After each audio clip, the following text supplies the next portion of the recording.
जय हिंद, वंदे मातरम। आइए मैं आज आपको लेके चलता हूँ 19वीं शताब्दी की ओर, जहाँ हमें दिखाई पड़ेगी एक नई पद्धति जिसे हम कहते हैं गिरमिटिया मजदूर।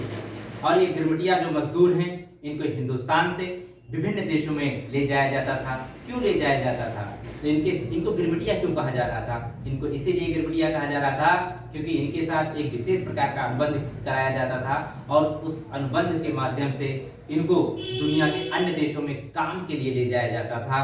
तो चलिए मैं आपको बता दूं कि भारत के कौन से क्षेत्र थे जहां से गिरमिटिया मजदूरों को दुनिया के अन्य देशों में लेके जाया जाता था।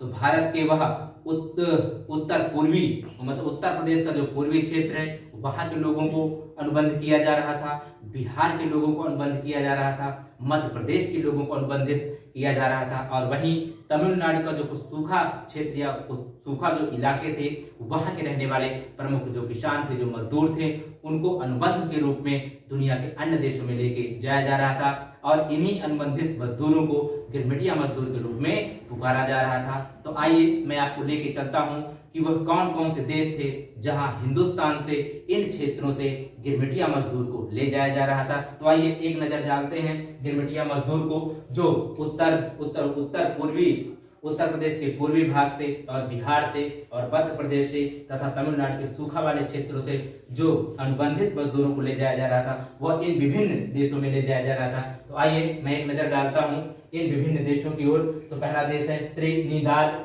और उसके बाद गुयाना, फिर सूरीनाम, फिर फिजी, फिर मॉरिशस।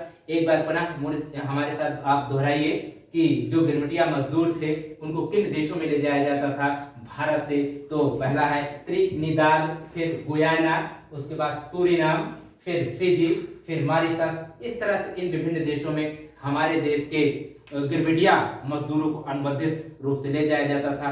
अब इनसे विभिन्न प्रकार के काम कराए जाते थे, जैसे कि चाय के बागानों में काम कराया जाता था। हाँ, वहीं इनका जो अनुबंध होता था वह बहुत ही शोचनीय था। शोचनीय इसलिए था क्योंकि इनको उचित मात्रा में वेतन नहीं दिया जाता था, स्वास्थ्य संबंधी सुविधाएं उपलब्ध नहीं होती थी, उचित भोजन की व्यवस्था नहीं होती थी। यदि इनको किसी तरह की समस्या उत्पन्न होती थी तो उसमें किसी भी प्रकार की जो इलाज की व्यवस्था थी या स्वास्थ्य संबंधी व्यवस्था थी वो बिल्कुल भी नहीं उपलब्ध होती थी। और इस तरह से इनकी जो हालात थे बहुत ही दयनीय होते चले गए। और वहीं दूसरी ओर जिन देशों में ये काम किया करते थे वहां की जो अर्थव्यवस्था थी वह बहुत तीव्र गति से आगे बढ़ती चली गई। लेकिन वास्तव में इनकी जो अर्थव्यवस्थाएं थी, इनका जो कार्य करने का तरीका था, उनमें किसी भी प्रकार का अच्छा बदलाव हमें दिखाई नहीं पड़ता और दिन प्रतिदिन ऐसी समस्या उत्पन्न होती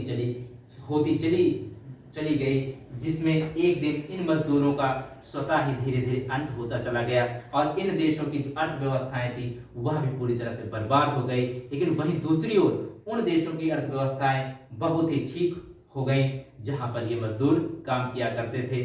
तो आज के सेशन में इतना ही। जय हिंद, वंदे मातरम।